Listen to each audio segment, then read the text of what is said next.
తీర్మానం చేస్తే అక్కడే కదా. అక్కడ ప్రభుత్వాన్ని కంట్రోల్లో పెట్టగలిగారు వాళ్ళు మండలంలో ఉండి, ప్రతిపక్షంలో ఉండి కూడా. వీళ్ళకి అట్లాంటి ప్లానింగ్ చేత కావట్లేదు, అంతే తేడా. అక్కడ వీళ్ళ అనుభవం కనబడుతుంది, తెలుగుదేశం అనుభవం. అవును సార్. కానీ ఒకటి సార్, కల్తీ నెయ్యి మీద చర్చించడానికి అయితే ప్రభుత్వం నిరాకరిస్తుంది అనేది అర్థమైపోతుంది నేను దాన్ని బట్టి.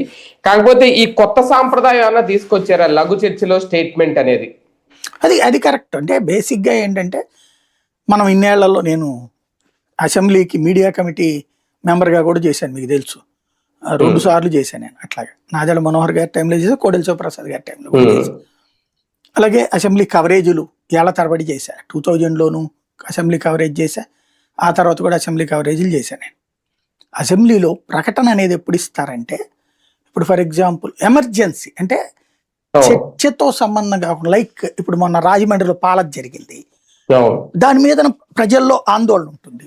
ఆ విషయం మీద ముఖ్యమంత్రి గారు, ఆ పశుసంవర్ధక శాఖ మంత్రి గారు, లేకపోతే వైద్య ఆరోగ్య శాఖ మంత్రి గారు అత్యవసరంగా ప్రజల అటెన్షన్, అంటే ఇక్కడ వాయిదా తీర్మానం అనేది కూడా వేగ్గా రోజు వాయిదా తీర్మానాలు ఇవ్వడం ఇట్లా జరుగుతున్నాయి.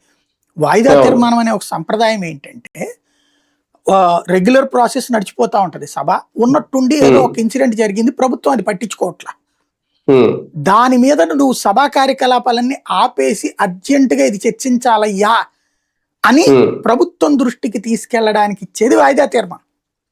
ఈ ప్రశ్నోత్తరాల సమయం ఇవన్నీ పక్కన పెట్టి